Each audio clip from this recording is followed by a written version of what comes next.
Hello. Today we just wanted to give you a short presentation on what NearPod looks like from the teacher's point of view. So right now I have uploaded a simple PowerPoint into NearPod, and I have received a PIN number right here up at the top that I have given to my students that they will enter when they go to nearpod.com. So right now I have a student that has logged into NearPod and put in the PIN number, so she's actually able to see this first presentation screen. Now as the presenter, I have arrows so I can scroll through the presentation at my own pace, while the audience does not have that capability. So the only way that they can move on to the next slide is when I move to the next slide on my own screen. So I'm going to go ahead and do that. So on the student screen, a little prompt came up for them to type in their name. So I would just have students type in their first name and last initial. And students do not actually need to log into NearPod to do this. So that's a really excellent feature. So you can now see that Jill is logged into my class. So I'm going to move on to the next slide. Okay, so what is NearPod? Well, NearPod is a Web 2.0 tool where teachers can simply upload a pre-made PowerPoint presentation. When you upload this PowerPoint, you can insert interactive features such as polls, open-ended questions, quizzes, and a draw it feature. You also have the ability to control the speed of the presentation.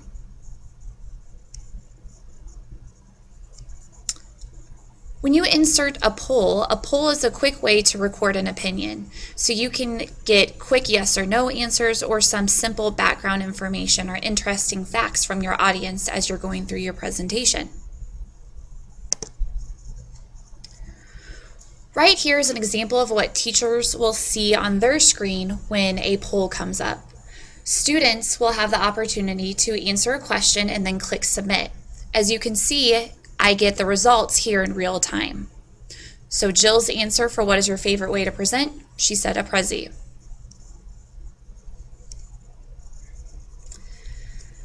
The open-ended question feature in NearPod allows the audience members to create their own answer. So you would want to use an open-ended question when you need more information from your students.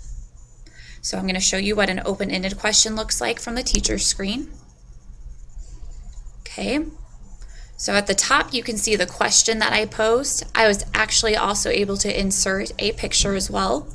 I also have this graph up here that's telling me who's answered. So I'm just waiting for Jill to pop in her answer.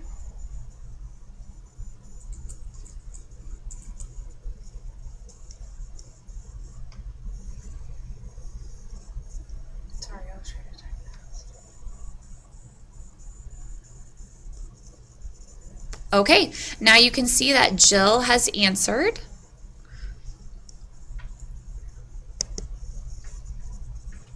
Okay, the next option that you can add in NearPod is a quiz.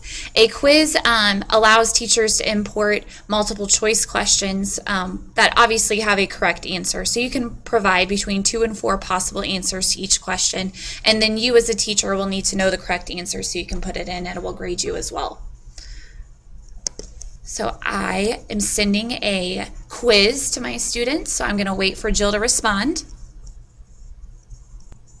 Okay, so now I know that Jill has answered her question, and we know that she actually got that incorrectly since she's the only one in my classroom and 100% got it incorrect. Okay, the next feature in NearPod is Draw It. Draw It allows the audience to draw on a graphic that you upload in a presentation. So maybe you upload a PDF, or maybe you upload an infographic and you want students to interact with it. Students are able to actually see the graphic and then they're able to annotate with it and then submit their answers. So I'm going to send a Draw It to Jill.